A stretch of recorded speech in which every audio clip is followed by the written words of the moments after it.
Assalamualaikum warahmatullahi wabarakatuh.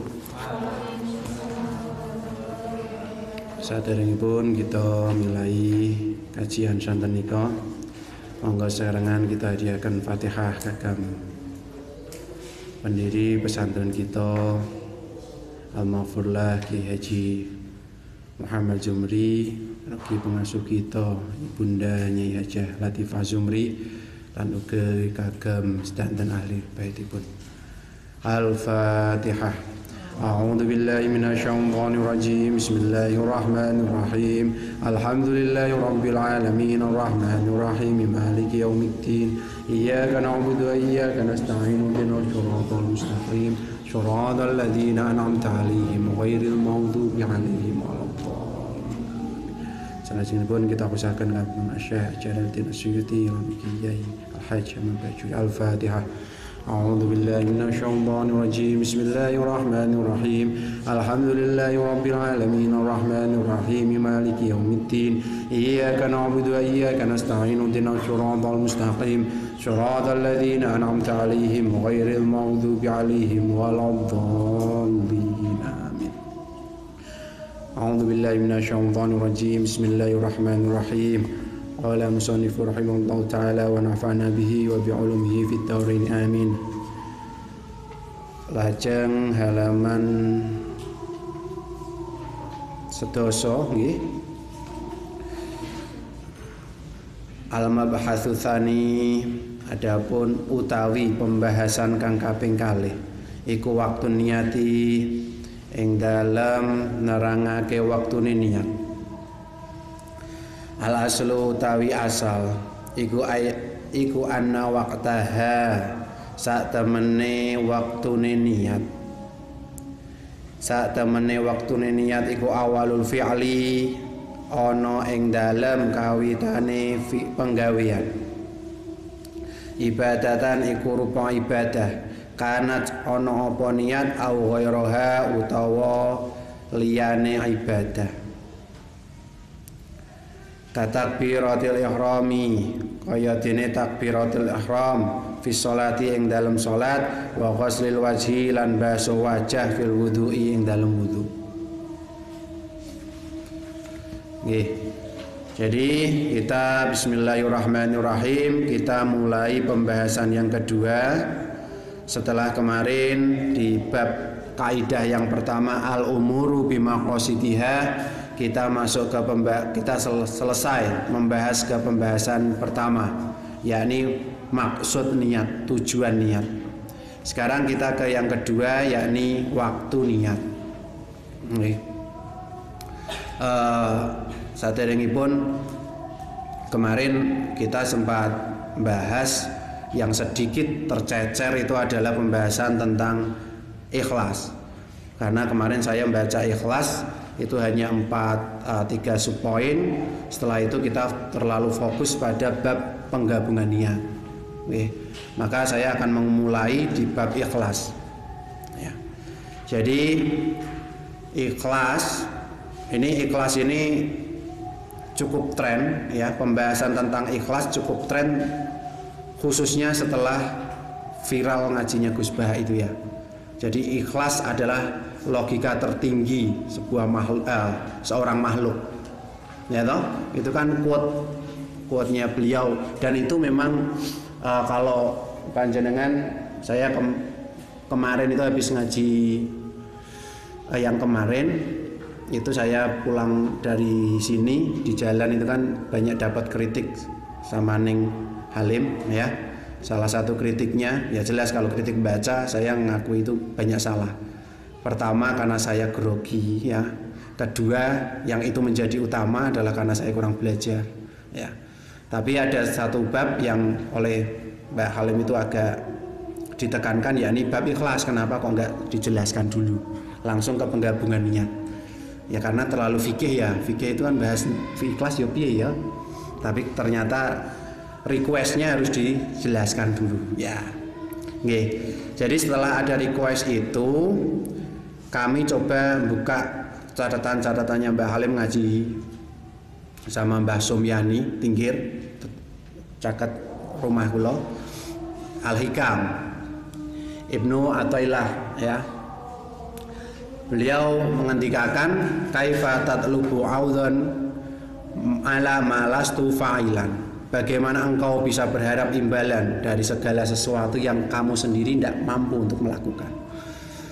Maka kalau dilanjutkan ya, itu nanti akan muncul satu kesimpulan bahwa ya, ikhlas itu adalah puncak keberhasilan berpikir seorang hamba. Ya, bagaimana hamba berhasil berpikir secara objektif, kita berhasil berpikir secara rasional, berhasil berpikir secara komprehensif. Puncaknya itu ada pada ikhlas. Ya, maka kalau dalam sini ada 3 pendapat, salah satu dari Al-Ghazali itu. Jadi kalau di Ihya nanti baca ya bab itu syarat sah niat, syarat sahnya suatu perbuatan baik itu adalah ikhlas.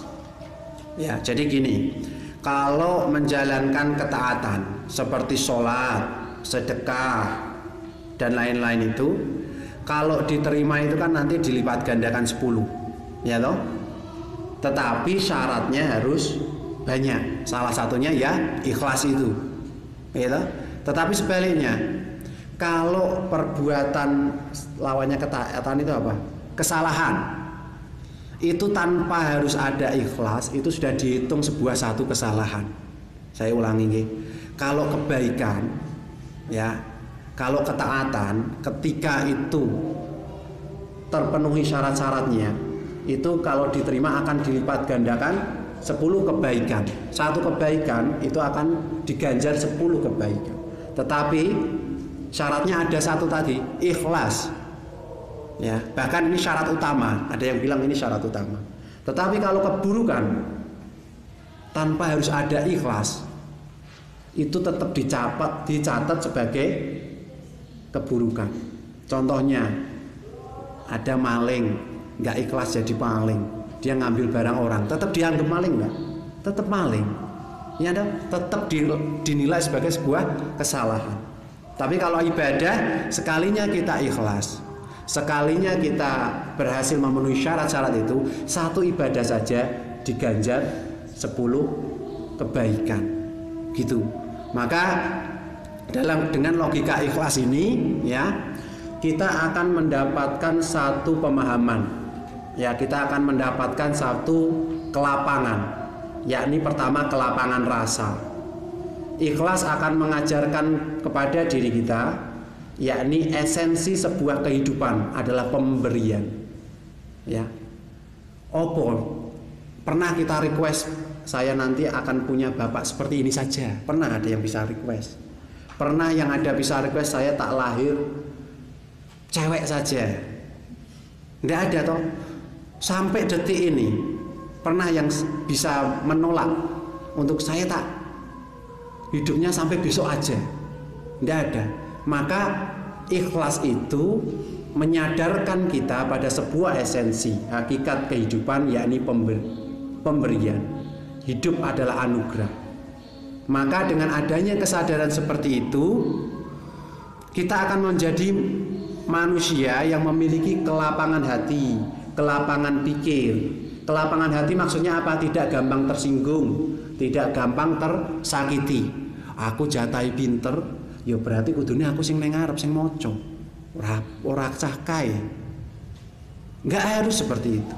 Atau saya harusnya yang sudah berkontribusi, harusnya saya yang jadi komandan. Kok saya jadi peleton terus? Enggak harus seperti itu. Kita pantas untuk mencontoh sikap kaum Ansor. Ya. Kaum Ansor. Jadi waktu ada pembagian jabatan seperti itu, kan ada yang sedikit grundel. Lah kok yang dapat muhajirin semua, kan gitu loh. Lalu oleh Nabi dengar dikatakan, apakah kalian akan menurunkan level kalian, di mana sebelumnya kalianlah yang selalu memberi, sekarang kalian meminta, gitu. Maka dalam esensi kehidupan, di mana kita ini selalu diberi Allah, kita selalu mendapatkan pemberian anugerah dari Allah, maka kalau penjelasannya seperti itu, kita akan memiliki keluasan pikiran, kita akan memiliki keluasan pikir, dan otomatis hidup kita rileks. Arep digawe model piye wae enak. Ya. Arep duwe misal mental santri misal gini ya. Arep bare misal jual mondok punya uangnya segini, misal punya uangnya 1 juta, misal mau lebaran seperti ini, ya nggak akan ada sini apa itu susah sedikit pun, karena 1 juta itu memang bisa jadi cukup, tetapi rahmat Allah selalu berlimpah bagi kita. Memang uang saku kita itu kadang kurang, tetapi tidak ada kurangnya kasih sayang Allah pada kita. Memang kadang belajar itu susah, ya. Tetapi kalau Allah sudah meridhoi kita, tiada yang susah. Itu salah satu puncak daripada kenapa kok ibadah, ya. Kenapa kok ibadah itu harus disyaratkan ikhlas. Inna sholati wa nusuki wa mahyaya wa mamati lillahi rabbil alamin. Ya gitu, ya nggak ada selain Allah di dunia ini. Nah, kalau sudah pada pencapaian itu, kalau sudah pada pencapaian ikhlas, yakni mampu menghadirkan Allah, ya, mampu mampu menghadirkan eksistensi Allah dalam seluruh aktivitas kita. Jadi ketika kita melihat sesuatu, subhanallah. Ketika kita subhanallah bukan hanya dalam lafaz ya, tetapi kita melihat bola jatuh, ketika kita melihat teman yang pintar, ketika kita melihat uang yang jumlahnya segini, semuanya adalah eksistensi kekuasaan Allah. Maka sifat dari orang yang sudah dekat dengan kekuasaan Allah, dengan dekat dengan Allah adalah dekat dengan makhluk Allah. Maka nanti akan sifat selanjutnya ya adalah akan memuliakan sesamanya. Apa ada orang yang rileks dalam hal beribadah kok terus jadi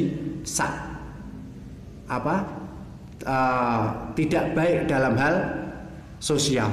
Hablum minallah, hablum minan nas. Orang yang parek dengan Gusti Allah itu pasti akan memperbaiki hubungannya dengan manusia. Nah itu ternyata kalau saya sebelum subuh saya ulangi lagi, ini kok saya ternyata ini pernah didauhkan oleh pengasuh saya dulu ketika saya di Wahid Hasyim, beliau Romo Kiai Haji Jalal Syuuti, yakni ada 2 hal yang perlu kita pegang terus dan perlu kita biasakan. Yang pertama, menomorsatukan Allah, dan yang kedua, menjadikan orang lain terhormat. Ternyata kalau ini disyarahi, kalau ini diutak-atik, ketika kita mampu menomorsatukan Allah, pasti kita tidak mungkin mau dan akan mengecewakan atau bahkan merendahkan sesama. Ya, itu yang tadi malam di request sama Mbak Halim ya. Jadi terkait dengan kenapa kok harus ada ikhlas, kenapa kok harus ada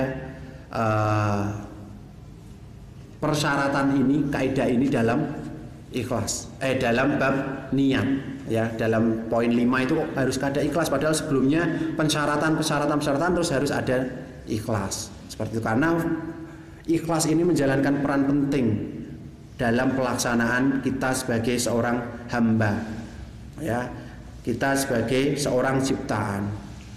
Oke, jadi ikhlas akan membawa kita pada kebiasaan menghadirkan kekuasaan dan eksistensi Allah pada setiap laku kita, di mana kita akan menjadi refleks ya, kita akan menjadi terbiasa. Setelah kita terbiasa, kita akan mampu beraktualisasi dengan kebiasaan itu untuk menghormati sesama. Jadi itu adalah yang awal. Oke, selanjutnya terkait dengan waktu niat. Asal daripada waktu niat itu adalah di awal perbuatan. Ya. Baik itu berupa ibadah maupun selain ibadah. Kan ana guneman-guneman itu. Ya jenengane niat ya ning ngarep, nak ning mburi jenengane penyesalan Kang, kan gitu toh. Gitu, nak karep ini ngarep. Niat itu kan penyengajaan, ya toh? Niat itu penyengajaan, niat itu tujuan, niat itu adalah kehendak. Maka pada dasarnya niat itu di depan. Ya. Kayak cita-cita itu ya dilakukan di depan. Kalau di belakang namanya penyesalan. Itu juga terjadi niat. Oke. Terus au ghairuha. Ada yang itu amma ghairuha, anapun utawi liyane ibadah iku kal kinayati kaya kinayah fitolaki ing dalam tolak wa niyatil istisnai lan niat ngecualiake fil yamini ing dalam masalah sumpah. Jadi selain ibadah itu kayak, jadi kan tadi niat adalah sesuatu yang dilakukan, tempat niat adalah di awal ibadah. Contohnya seperti halnya dalam sholat. Sholat itu kan awalnya adalah takbiratul ihram. Maka niat tempatnya itu dibarengkan dengan takbiratul ihram itu. Niat tempatnya di takbiratul ihram itu. Allahu Akbarnya itu tempatnya di situ. Ya, seperti halnya mengusap wajah untuk wudu. Wudu pertama kali apa? Mengusap wajah. Maka niat nawaitul wudu itu ketika bersamaan dengan mengusap wajah. Ya. Nah, atau ketika talak kinayah. Talak itu kan ada dua, soreh dan kinayah. Kalau soreh itu kan jelas. Ya. Kinayah ini kan harus ada niat. Nah, peniatannya apa? Ketika bersamaan mulainya pelafatan kinayah itu. Kalau diniati dengan talak, maka itu ditalak. Tetapi kalau tidak, ya tidak jatuh talak. Kan seperti itu. Oke, wa kharaja lan jabaake andalika saking mengkono-mengkono itu tadi ya.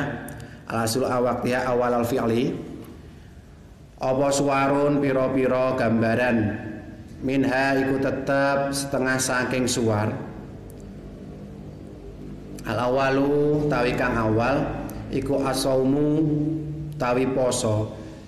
Asaumu utawi poso iku ya juzu wenang apa takdimun niyatihi dinginake atau mendahulukan niatnya pos. Jadi ada beberapa pengecualian dari pengertian asal tempat niat. Yang pertama adalah puasa. Puasa itu diperbolehkan mendahulukan niatnya.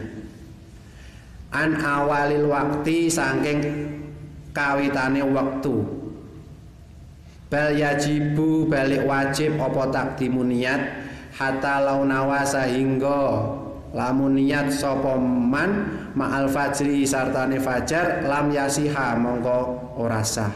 Apa saumuhu posone man fil asohi ing dalem kaul kang sah. Jadi puasa itu bahkan dalam kaul yang asoh itu diwajibkan, bal yajibu, diwajibkan niat sebelum waktu awalnya. Puasa itu kan waktu awalnya apa? Terbitnya fajar. Fajar kan ada dua, fajar syotik dan hadib, ya. Nah ini yang fajar syotik, ya. Kenapa kok dalam hal ini, dalam hal puasa itu ada pengecualian, ya? Nanti akan saya resum langsung sampai keempat aja. Az-zakatu utawi zakat, iku faya juzu mongko wenang apa takdimu. Takdimu niyati dinginake niat ala daf'i ing atase ngedum aweh ilal fuqara'i marang fuqara pira-pira wong fakir fil asohi ing dalem kaul kang langkung sah. Wa kadzalika lan utawi mengkono-mengkono takdim muniyati ala daf'i ilal fuqara iku al kafaratu kafaroh juga seperti itu. Nih, jadi saum terus zakat dan kafaroh itu diperbolehkan untuk mendahulukan niat. Bahkan kalau untuk yang shaum itu diwajibkan. Maka dari itu ya ada yang mencoba memformulasikan kira-kira faktor apa yang menjadi pertimbangan pengecualian. Ya. Kalau yang shaum tadi ada yang mengendikakan bahwasanya terjadi pengecualian pada shaum karena susahnya menetapkan fajar shidik. Ya. Karena susahnya menetapkan fajar shidik. Nah, karena susahnya itu maka disebelumkan. Ya. Bahkan kalau katanya Mbak Halim itu, yang falak itu, iya ya aku lali. Pokoknya beliau itu bisa jelasin kenapa kalau pendapat launawa ma'al fajri lam yasiha saumuhu itu dari segi falak. Saya tadi malam dijelasin, tetapi ini tadi udah dipakai untuk kulaan kerudung udah lupa. Jadi yang pertama adalah kondisi dan tingkat kesulitan. Yang kedua kemampuan pelaksanaan dan pelaksana. Bayangkan kalau zakat itu harus ketika pelaksana niatnya harus beserta pelaksana. Itu kalau di sini mempertimbangkan pembagian kepada para yang berkebutuhan. Ya, maka diperbolehkan zakat itu niatnya didahulukan tidak bersamaan dengan penyaluran. Jadi cukup niat berzakat, nanti pasti yang ngasih itu ada boleh petugas kan gitu. Yeah. Al jam'u utawi jama' fi sholati ing dalam sholat fa inna niyata mongko satemune niat iku fil ula ing dalam kawitan. Walakin huru lan tetapine mungguhe qaul kang model adhur iku jawazun wenang iku jawazun niati ngolehe niat fi atnaiha ing dalam waktu tengah-tengah dalam hal jamak sholat. Ya, itu kan dia harus di awal. Ya, tetapi ada pendapat yang itu memperbolehkan ketika sudah di waktu tengah-tengah. Itu termasuk pengecualian. Yang keempat, niatul udhiyati utawi niat nyembelih kurban. Iku ya juzu wenang apa taqdimuha dinginake niat ala dzabhi ing atase nyembelih. Wala yajibu lan ora wajib apa iqtiranuha barengake niat. Jadi dalam kurban itu juga niatnya sama nyembelihnya itu boleh dipisah. Ya, jadi boleh didahulukan niat daripada nyembelih dan tidak diwajibkan membarengkan. Mulahadhatun ai hadza mulahadhatun utawi iki iku perhatian, katanya Mbak Alim resum. Ya. Al ibadatu utawi ibadah utawi piro-piro ibadah alati yo ibadah awaluha kang utawi kawitane ibadah iku zikr wajib mongko wajib apa iktiranuha barengake niat bikuli lafdin kelawan saben-saben lafaz. Ayu jadu tegese den temuake apa jami'un niyati sekabehane niat bukan almus ya, al mu'tabarati kang den wilang an kulli harfin saking saben-saben huruf minhu saking lafaz. Wakila lan den ngendikake yakfi cukup sapa man bi awalihi kelawan awale lafaz aila yajibu tegese ora wajib apa istishabuha barengake niat ila akhirihi marang akhire lafat. Wa dzalika lan utawi mengkono-mengkono la yajibu istishabuha ila akhirih iku mislu takbiratil ihrami, seperti takbiratul ihram fi sholati ing dalam sholat. Yang pertama, ibadah-ibadah yang awal ibadah itu adalah zikir, maka wajib membarengkan niat dengan setiap lafaz-lafaz zikir itu. Artinya dibarengkan, dipertemukan niat dengan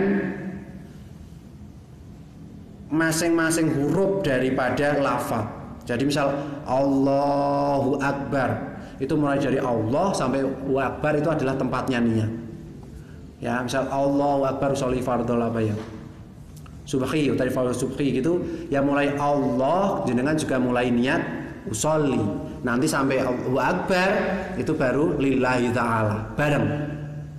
Tetapi ada yang bilang bahwa cukup hanya di awal katanya, enggak sampai baru artinya gini, cukup sampai kan Allahu Akbar, awal katanya Allah. Jadi hanya cukup, ada yang bilang cukup ketika Allah, makanya kalau ada imam itu ada yang Allahnya panjang loh.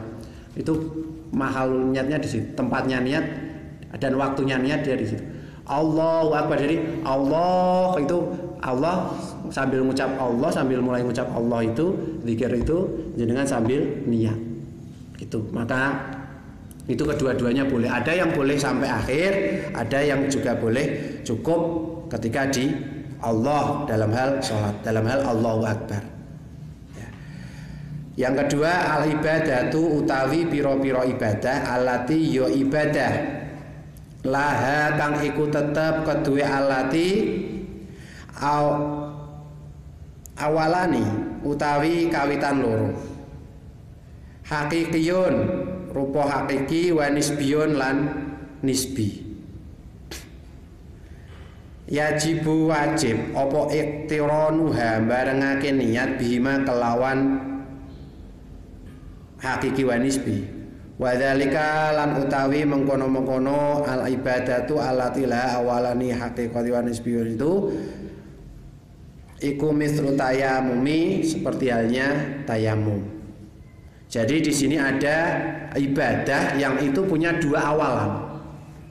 Yang satu awalan yang disebut awalan hakiki, yang satu disebut awalan yang disebut awalan nisbi.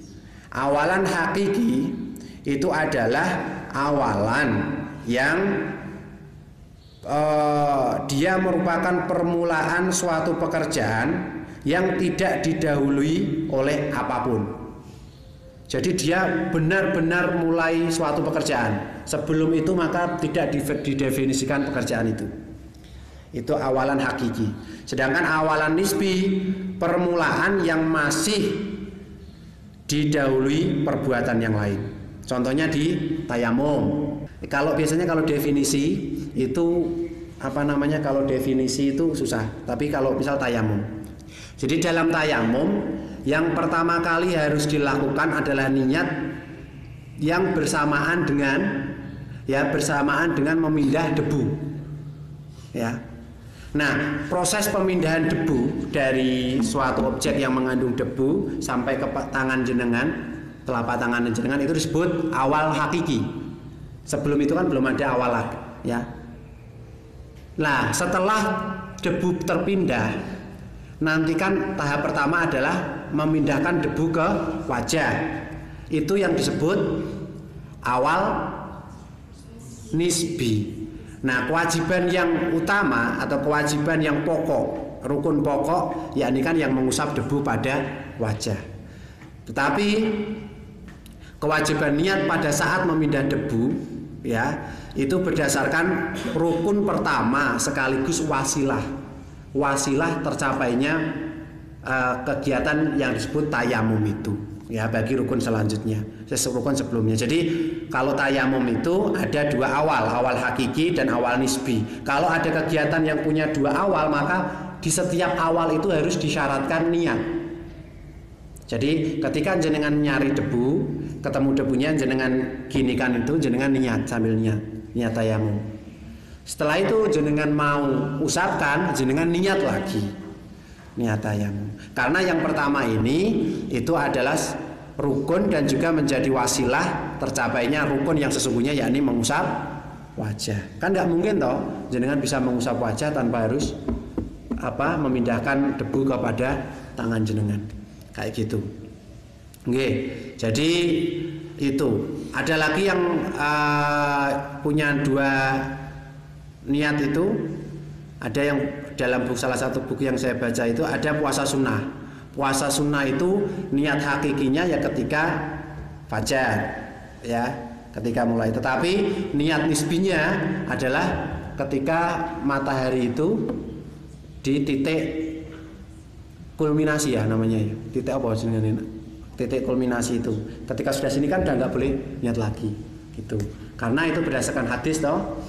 Berdasarkan hadis, yakni ketika Kanjeng Nabi niat menanyakan kepada Aisyah ada makanan enggak, kalau enggak ada ma'aman maka saya akan lanjut puasa, tetapi kalau ada ma'aman maka saya tidak puasa, kan gitu. Itu juga dari segi fikih mengajarkan, tapi kalau dari segi kehidupan sehari-hari begitu rileksnya Kanjeng Nabi menghadapi persoalan hidup ya.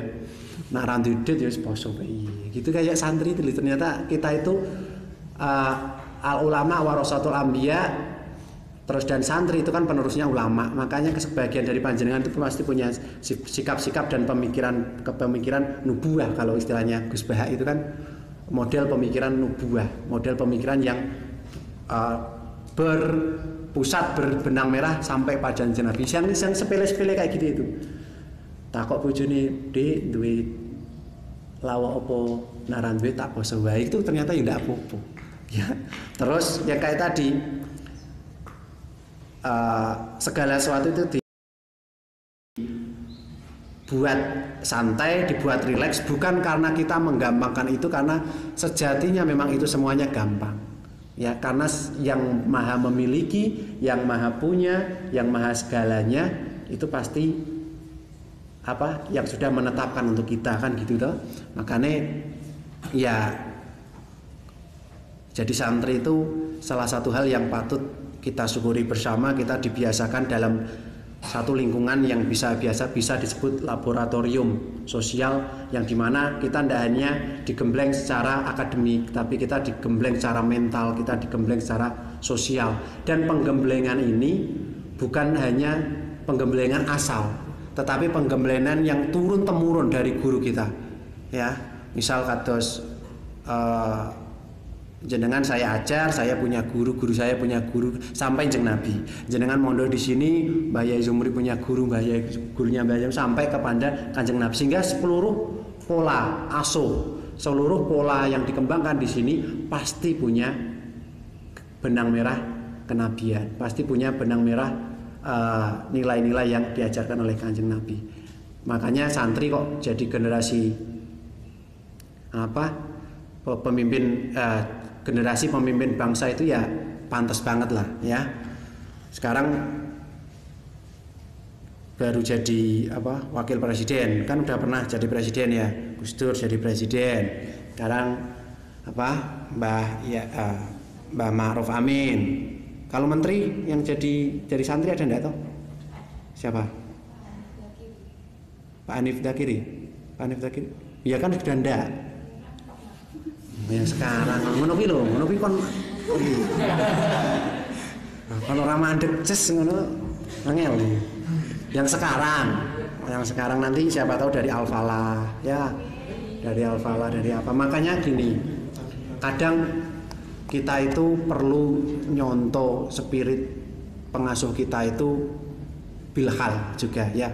Walaupun kalau ada yang bilang ya cukup dengan apa yang beliau ajarkan atau yang beliau itu kan ada dua ya, bilhal dengan keseharian atau bil ilmi dengan proses seperti ini. Nah kalau bilhal itu jenengan bisa lihat sedanten ya, putri pengasuh kita itu semuanya berpendidikan tinggi. Berarti pengasuh kita itu punya cita-cita untuk bahwasanya manusia harus punya kelengkapan pendidikan yang tinggi. Nah, santri Al-Falah harus seperti itu juga. Ojo kok nenggon pondok ki sing punya gelar doktor itu cuma keluarga dalem, santrine anu ndak. Kita harus ikut itu. Itu juga yang diajarkan. Bahkan dulu kalau saya di Jogja itu pengasuh saya sampai ngendikakan, nak iso kuliah loro ya loro, nak telu ya telu. Ya, nak iso sampai S sing dhuwur itu ya itu. Ya. Jadi yang menjadi titik pokok adalah ilmu setinggi-tingginya. Ya, ilmu yang bermanfaat. Syukur-syukur ilmu yang bermanfaat. Nah, jenengan buka video dawuh Bapak ya, Romo Yai di waktu hall keberapa itu, khataman keberapa itu, ada syukur-syukur bermanfaat seperti itu. Ilmu. Nah, ilmu itu bisa didapat ya, ilmu itu bisa didapat lewat pendidikan formal dan lewat pendidikan non formal. Bagi yang menjalani pendidikan non formal yang monggo. Tetapi yang ada di contoh lingkungan kita itu adalah pendidikan formal. Maka mas-mas, mbak-mbak ini kita tunggu lulusan dari sini ada yang doktor ke Australia. Gitu, kalau ibu dapat berita kayak gitu ya mesti seneng itu. Ya, kalau ibu seneng itu pasti bapak juga seneng. Ya, ya sekarang ngerti senengnya bapak itu dari mana ya? Senengnya ibu ya. Paling gampang gitu toh, kan gitu.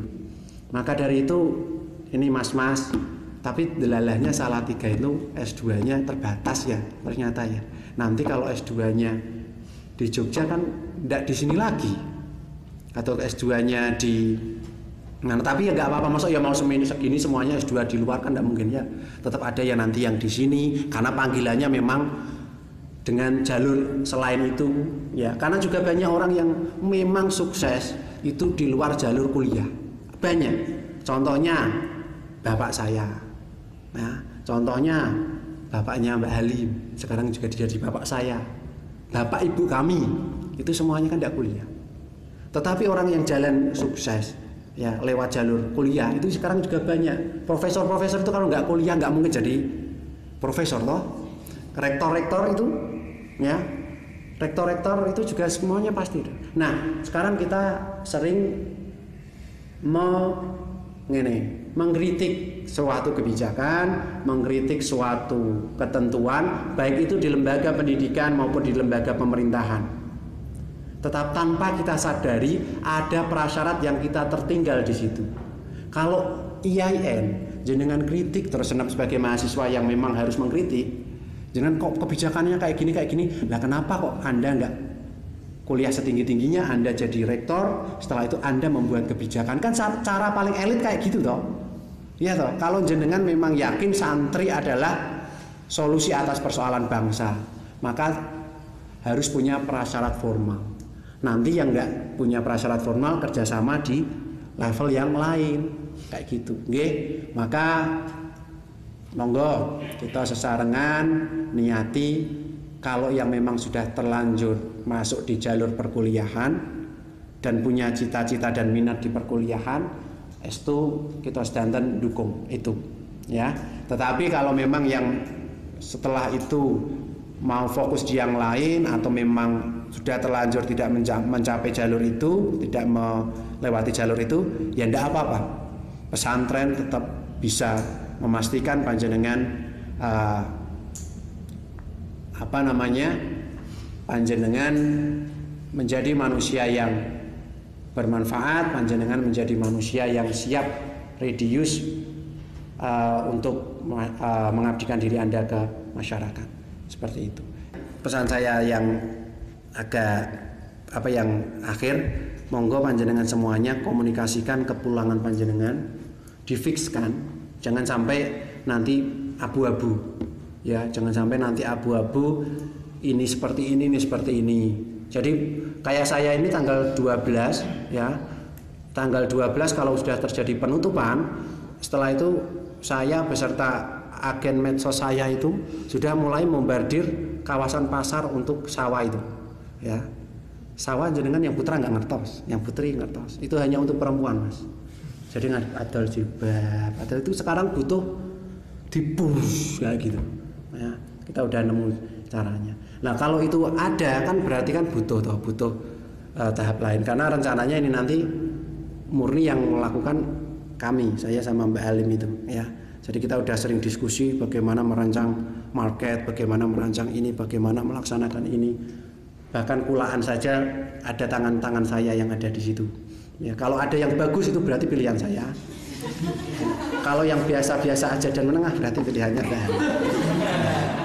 Itu sudah dinilai oleh Mbak Sika. Setiap yang beliau bilang ini bagus, itu pilihan saya. Nah, termasuk kerudung yang nanti mau launching itu semuanya saya yang milih. Ya, ini termasuk cara market soft marketing ya. Gitu kurang lebihnya mohon maaf. Ihdinas siratal mustaqim. Wallahul muwaffiq ila aqwamit thoriq. Wassalamualaikum warahmatullahi wabarakatuh.